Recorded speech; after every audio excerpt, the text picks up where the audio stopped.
Parenting stories. Am I the a-hole for telling my parents they were bad parents to me? I, 19 male, have an autistic brother, 20 male. He's fairly manipulative because he realized pretty quickly that the threat of a meltdown would get him his way every single time. He is considered high-functioning by medical personnel, but he's got my parents convinced he just doesn't understand what he's doing, and they don't ever punish him. Doctors have told them that he understands, and that he knows what he's doing. They think they know better. They also expect me to revolve my entire life around him. I was never able to do anything I wanted because it upset his routine. I wanted to play a sport? Nope, his routine. I wanted to get a job? Nope, his routine. Friends? Yeah, forget about that. I tried not to be resentful, but I am. The problem, my parents are flipping out because I plan to move several states away, and in with my grandparents soon to attend school. They keep trying to guilt me into staying because of my brother. I usually just say that I'm sorry that they feel that way, but I'm still going. Well, here's where I might be the a-hole. My mother was going on and on about how the world doesn't revolve around me, and how I was being really selfish, and how I was going to ruin my brother by doing this. How they'd always been the best parents they could be to both of us, and we both got equal attention. I got frustrated, and told her that she was delusional if she thought she or my father were ever good parents to me. They made my life revolve around my brothers. I had nothing of my own, he had to be the center of everything. I said he wasn't the center of the universe, even though she tried to make him it so. I told her that the only people who were selfish were her and my father, because they actively ignored me in favor of babying my brother, who played them like a fiddle to make sure he always got his way. I told her that his routine was not my problem. That it was up to them to make the appropriate adjustments, and asked if she really thought I'd just not live my life because of him. She started crying, and I walked off and shut myself in my room. My father is demanding an apology for what I said, but I'm refusing. My grandpa said he's proud that I stood up for myself, but my parents are still demanding an apology for being an a-hole. I don't think I need to give them one. Am I the a-hole here? Now for the top judgment. Not the a-hole. High five, virtual applause, and standing ovation. I was literally fist pumping reading what you told your mom. Good for you. There is nothing to apologize for. You told her the truth. Absolutely nothing to apologize for. You're a teenager, you deserve to do teenager things, like play sports or get a job, and especially, hang out with friends. You deserve your own life and to try new things. Congrats for standing up to them, and best of luck for uni. Not the a-hole. Your parents are abusing you. They had this coming. I hope you find a better life and better family out there. Not the a-hole. Any chance you can move now? Agreed. His grandparents are ready and waiting. He should do what he can to move sooner rather than later. He can use the time to settle into his own new life. Not the a-hole. Neither your mom nor your dad wanted to hear the truth. They know you were right and want you to apologize for their mistreatment of you. As you said, they never wanted to listen to anyone who told them other than what they wanted to hear, and that includes your granddad. Do not back down. If either brings up the idea of apology again, ask them when they are going to apologize to you for depriving you of having a life of your own. Do exactly what you did here, detail the myriad ways they have consistently ignored you, to make your manipulative brother happy. Move to be with your grandparents as soon as you can. And when possible, start some counseling/therapy to put dysfunction behind you. Now for the next story. Am I the a-hole for embarrassing my dad on Facebook over his post about being a single dad? I've, 16 male, lived with my grandparents my whole life. My mom took off when I was a baby and haven't seen her since. So my dad left me with his parents, and they basically raised me. My dad was kind of around, but not really. He'd sometimes come to take me to his house for the night every month, drop me off and be gone again. As a kid, I used to always ask him how come I can't live with him, and his reason was always because he works a lot. When I got older I sorta saw the truth, which is, he likes to live the single lifestyle. He's had like a million girlfriends and that's how I ended up with 4 other half-siblings. But you know they still live with their moms, so we only get to hang out when it's my dad's custody time, because he just leaves them at my grandparents' and doesn't hang out with any of us. We're all used to it by now. But what's annoying is, to his girlfriends and friends, he acts like he's a hero for being a single dad. He talks about how hard it is. Then brings me up specifically because my mom walked out, so it's like he cares for me full time. I usually don't say anything, but it bothers me. He made a Facebook post the other day. It was an older pic of him with me and my brothers, the one time he took us to a soccer game.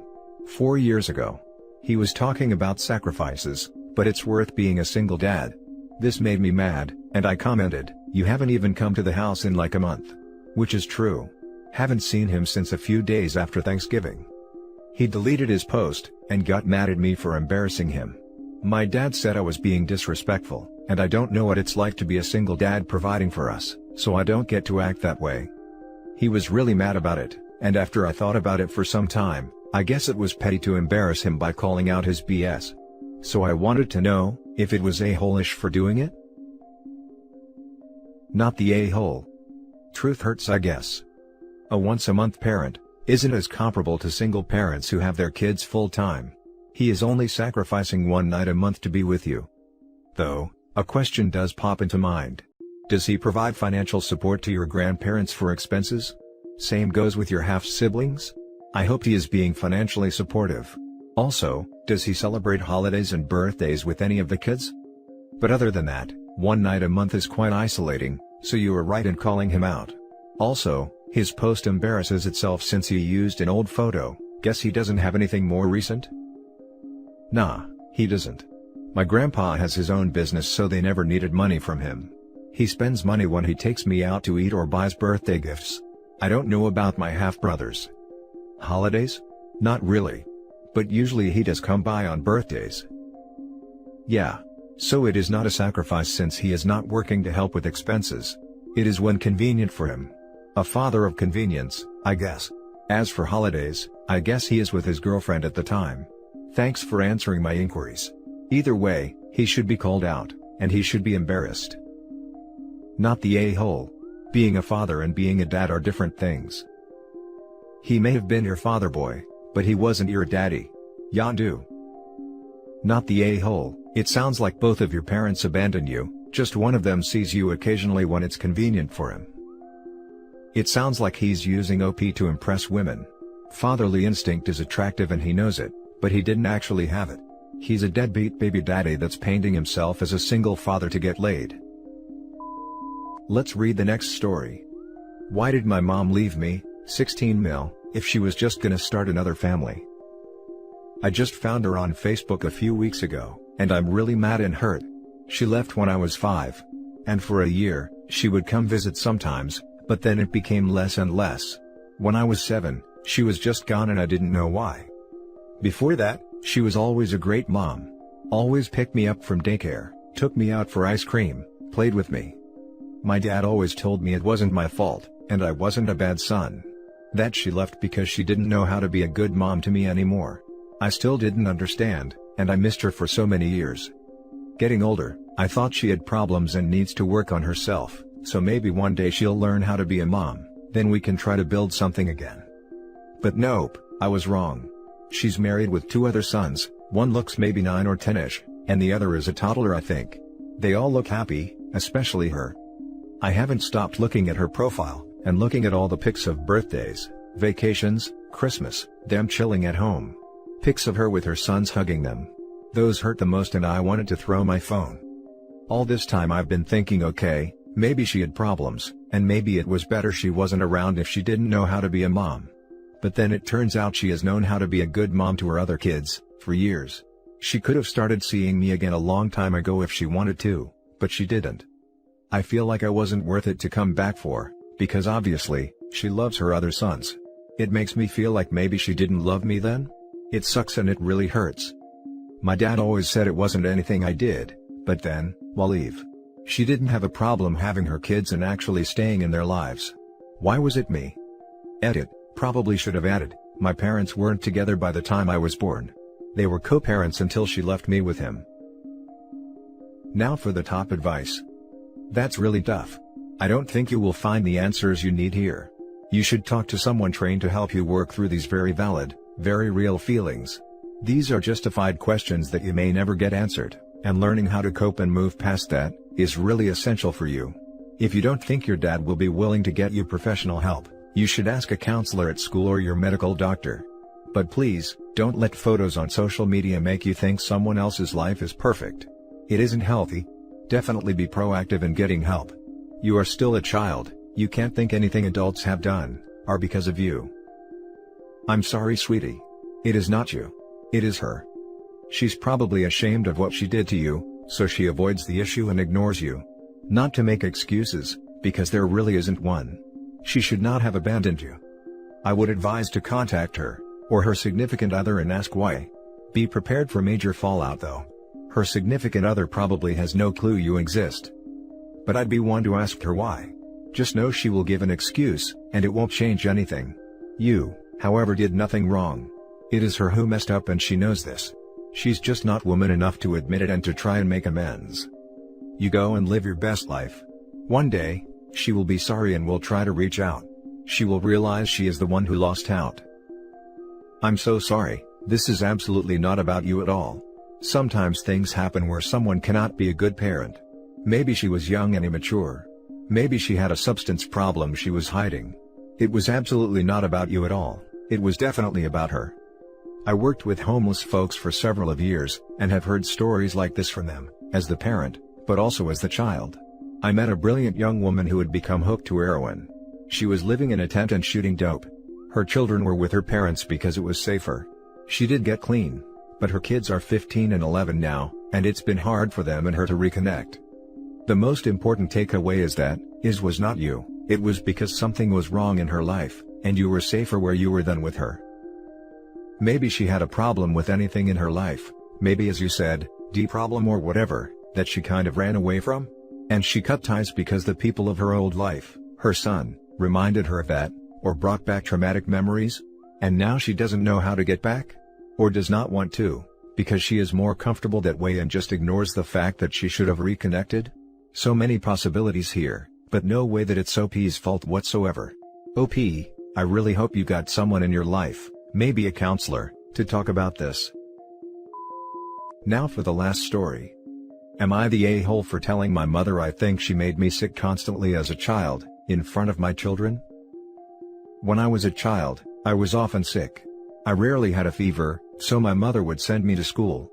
I would have horrible diarrhea and headaches, and get sent to the nurse. Then get sent home, because even though I didn't have a fever, I was clearly ill. I'd get in trouble for lying to the school nurse, get grounded, and then a couple weeks later, it would happen again. In middle school, we were taught about food safety in school, and I finally realized that I was consistently being affected by food poisoning.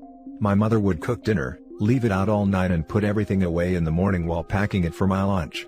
This meant my portion also sat in my school bag all day. My parents would forget milk on the counter for hours. Forget perishable groceries in the car for days, but then say, "It's autumn, so it's fine, just toss it in the fridge." Condiments that were to be refrigerated after opening were just put in the cupboard, etc. By the end of middle school, I had stopped eating food from home, and magically, all of my digestive problems went away, on a diet of early 2000s cafeteria garbage. It didn't seem to bother my parents, but I came to the conclusion that the food was making me. I had tried to talk about it once. I was confronted by my mother, and was told because my brother never had the same problems that I claimed, so obviously, I was trying to hide an eating disorder. It was such a slap in the face that it was the fight that made me move out while still in high school. Yesterday, my kids and I, now 31, were dropping off her groceries and she was heating up some lunch, and offered to share if the kids were hungry. They were super excited because they are small and we had never eaten at Grandma's before. I declined, and said we were picking up lunch right after. She kept pushing, saying things like, "Don't spend money when you can get fed for free, let her spoil her grandbabies," etc., and eventually I had to have the conversation again.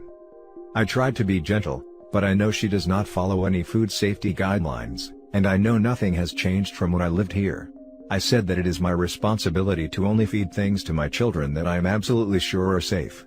It never rose to the level of raised voices, but we still left with her in tears, my children feeling guilty that they hurt Grandma's feelings, and my family saying I'm cruel. I might be the a-hole, because she is claiming I ruined a fundamental trust the kids have in their grandma. As a child, my doctor said I was fine, as in I didn't have a food allergy, etc., and so me ruining this trust now, is forcing my personal conspiracies on my children. I am being told that is spite, and I am holding on to too much resentment instead of getting over it. I am not willing to reconsider my personal stance, but I want to make sure I am not being cruel or spiteful. This forum helped me last time I was in a morally confusing situation, so I am ready to accept judgment again. Thank you for your time. Now for the top judgment.